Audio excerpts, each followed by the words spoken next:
KPBS On Demand is supported by UC San Diego's Art Power, presenting cellist Joshua Roman, performing from his album Immunity, alongside music by J.S. Bach and more. Sunday, June 22nd at UC San Diego's Epstein Family Amphitheater. Reserve your tickets at artpower.ucsd.edu. Good morning.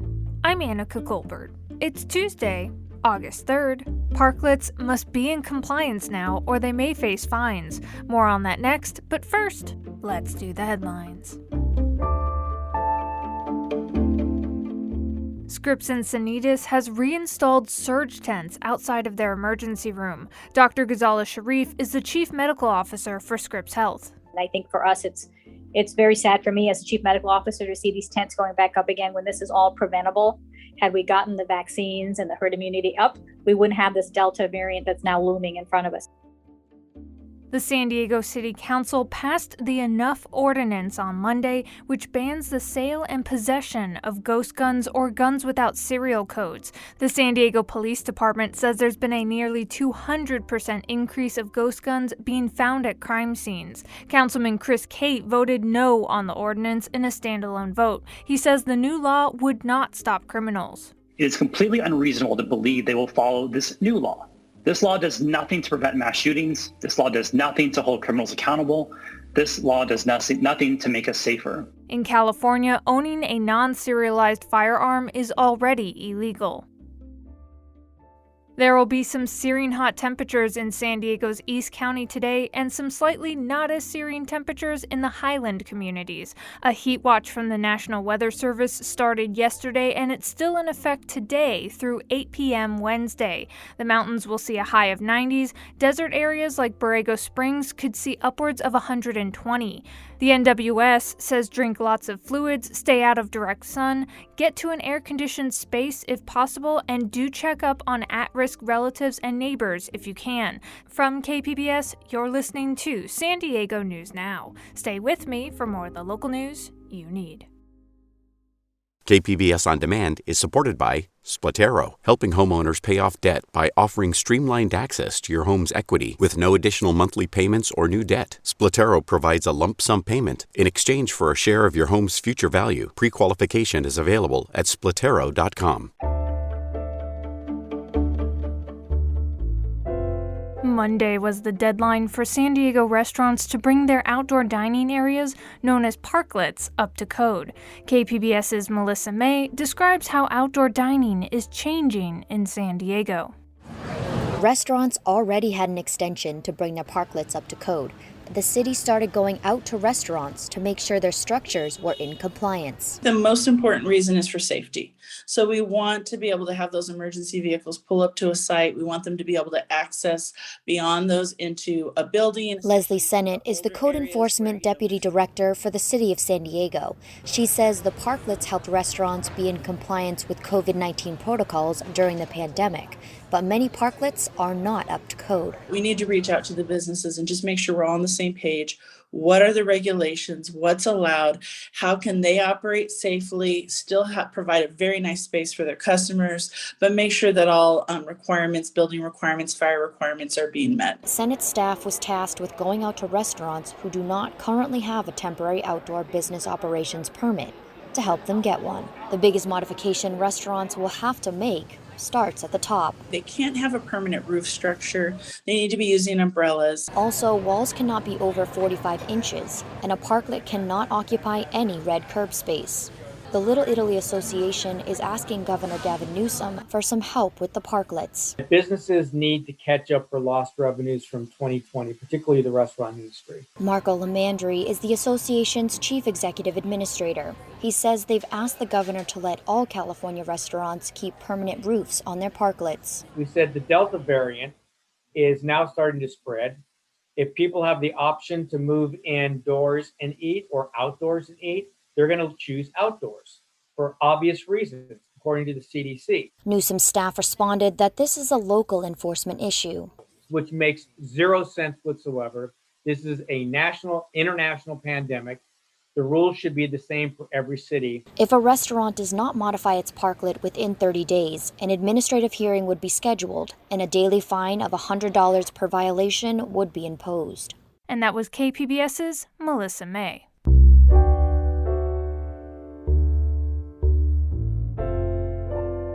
The USS Carl Vinson left San Diego on Monday just as the Navy is beginning to see more cases of COVID-19. KPBS military reporter Steve Walsh has more. The Vinson left San Diego for Hawaii Monday. The 5,000 sailors said their goodbyes to families in stages instead of the mass gatherings of years past. COVID continues to have an impact as the Delta variant becomes more prevalent. Rear Admiral Daniel Martin says 99% of the crew is vaccinated. 99%.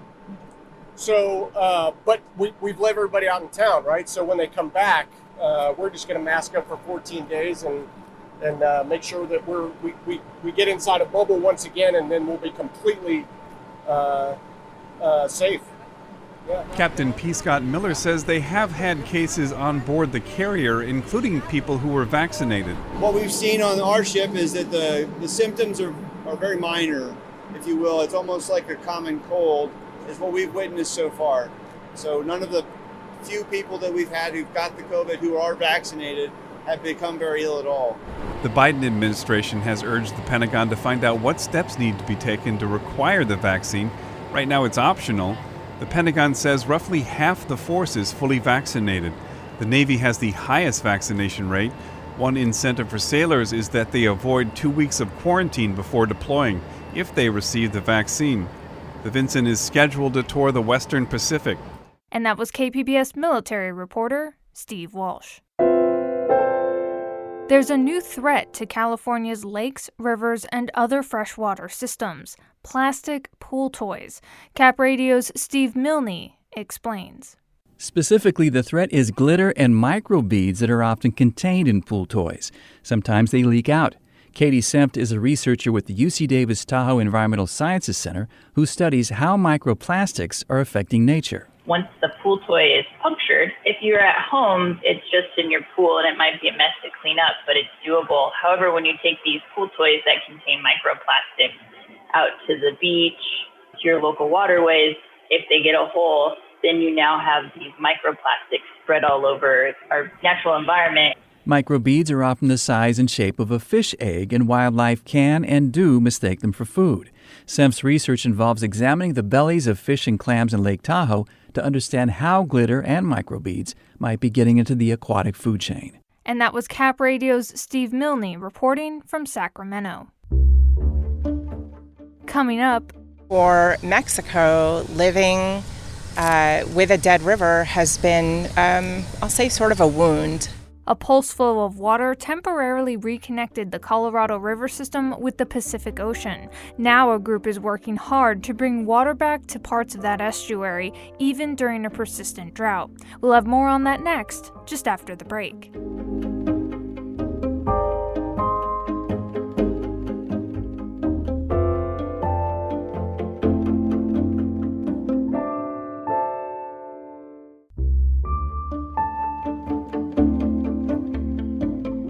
Seven years ago, a pulse of water on the Colorado River at the U.S.-Mexico border temporarily reconnected it to the Pacific Ocean. Scientists used the so-called pulse flow to study what plant and animal life returned to the desiccated delta along the water.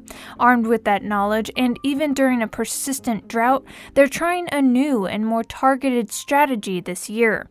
KUNC's Luke Runyon has more. It's just after sunrise in the Colorado River's dry estuary in Mexico, and Tomas Rivas is hunched over, using his fingers to comb through small bits of wood. What are you looking for, Tomas? Jumping spider? Jumping spider? Yeah.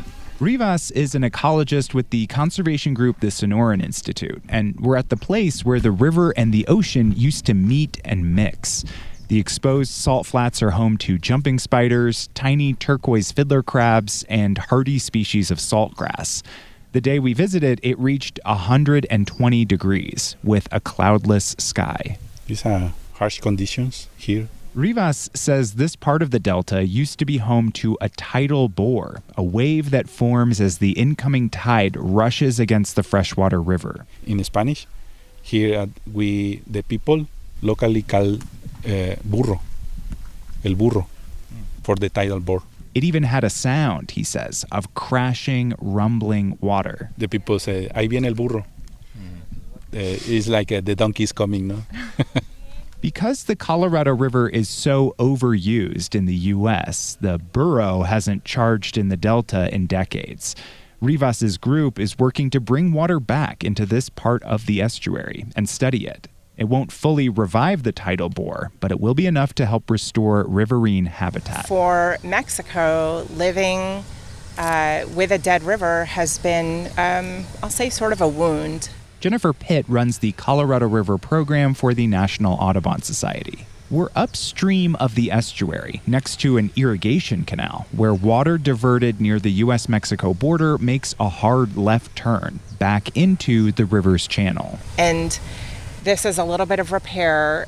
For a few months this spring and summer, portions of the Colorado River Delta are flowing again. But unlike 2014's pulse flow, this release of water is targeted to restoration sites. And we're using the irrigation canals to bypass the dry reach and drop the water into the river at the point where the scientists tell us it will do the most good. The Colorado River is grabbing national headlines as water shortages take hold.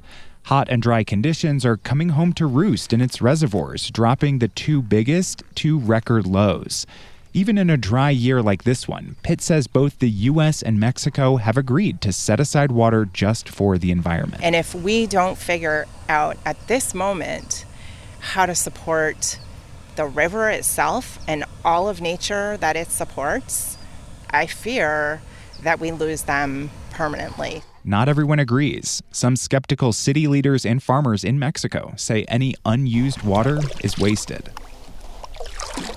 I am kayaking on the Colorado River in its delta in Mexico.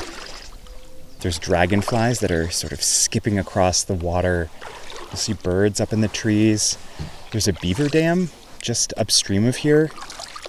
This is 1% of the water that's coming from the U.S., and it's building so much into the ecosystem. That's Rocio Torres. She runs the Sonoran Institute's Colorado River Delta Restoration. For me, that means, and for our team, that there's hope, right? Torres says these targeted flows are less flashy and harder to explain than the pulse flow.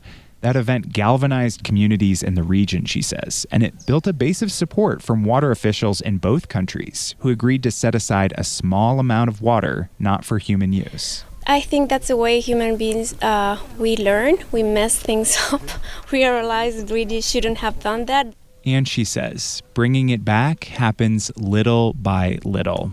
And that was KPBS On Demand is supported by Splatero, helping homeowners pay off debt or for home improvements by offering streamlined access to your home's equity with no additional monthly payments or new debt. Splatero provides a lump sum payment in exchange for a share of your home's future value. Learn more at splatero.com. Luke Runyon reporting from Sonora, Mexico. This story is part of an ongoing coverage of the Colorado River produced by KUNC with support from the Walton Family Foundation. And that's it for the podcast today. Be sure to catch KPBS Midday Edition at noon on KPBS Radio, or check out the Midday Edition podcast. You can also watch KPBS Evening Edition at 5 o'clock on KPBS Television. And as always, you can find more San Diego news online at kpbs.org. I'm Annika Colbert. Thanks for listening, and have a great day.